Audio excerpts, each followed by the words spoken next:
स्वास्थ्य मंत्रालय ने कहा है कि टीका की कोई कमी नहीं है।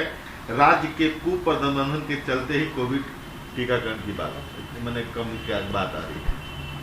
देखिए, अभी राज्य और केंद्र में तू मैं की ये स्थिति खत्म होनी चाहिए। टीकाकरण एक आवश्यकता है, ये कोई लग्जरी नहीं है। राज्यों को चिक करनी बंद करनी चाहिए और केंद्र को सुनिश्चित करना चाहिए कि राज्यों को जितनी टीका की ज़रूरत है उतने उनको मिलते रहे। और टीकाकरण की रफ्तार दोगुनी होनी चाहिए, क्योंकि इस महामारी से लड़ने के लिए हमारे पास एक ही शस्त्र है, वो है टीका। ICMR के डीजी ने कहा है कि आपको यह समझना होगा कि ये टीका जो है रोग संशोधित टीका है। दोनों खुराक लेने के बाद एंटीबॉडीज विकसित होती है और संक्रमण की संभावना कम होती है। गंभीर संक्रमण और मृत्यु की संभावना क्षीण रहती है। टीकाकरण के बाद अस्पताल में भर्ती होने की संभावना भी 50% की कमी। निश्चित तौर पे टीका लेने से एक शरीर की इम्यूनिटी बढ़ जाती है, रोग से लड़ने की क्षमता पैदा हो जाती है। इसलिए टीकाकरण इसलिए और भी ज़रूरत हो जाता है, क्योंकि हमारी मृत्यु दर लगभग 0 पे आ जाएगी, जो अभी 1.2% हो गई है, और गंभीर संक्रमण से आप बच सकेंगे। बीजेपी के नेता और होम मिनिस्टर अमित शाह ने कहा है कि दीदी मुझे बाहरी व्यक्ति कहती हैं, वह पीएम को बाहरी व्यक्ति कहती हैं। दीदी, मैं आपको बताना चाहता हूं कि बाहरी व्यक्ति कौन है। कम्युनिस्टों की विचारधारा बाहरी है, जिसे चीन रूस से लाया गया। कांग्रेस का नेतृत्व तो बाहरी है, इटली से आया है। टीएमसी का वोट बैंक बाहरी है, जो घुसपैठिया है। तो गलत क्या कहा? गृह मंत्री ने ठीक कहा, टीएमसी का वोट बैंक तो बांग्लादेशी है।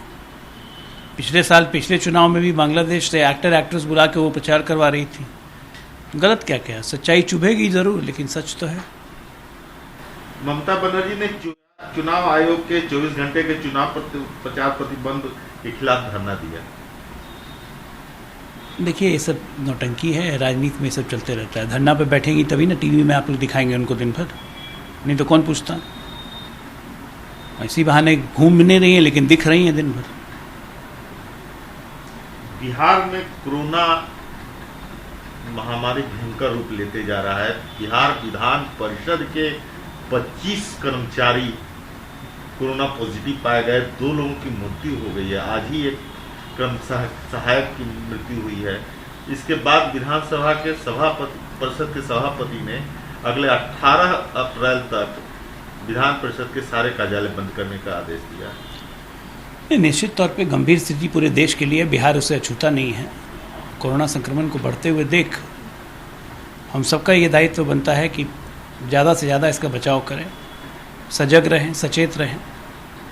बिहार उन चंद राज्यों में से है जहाँ पे संक्रमण अभी भी कम है, तो हमें और सजग रहने के संक्रमण को ख़त्म करना है। चेन तोड़नी है, मास्क पहनना है, सोशल डिस्टेंसिंग करनी है और वैक्सीन लेनी है।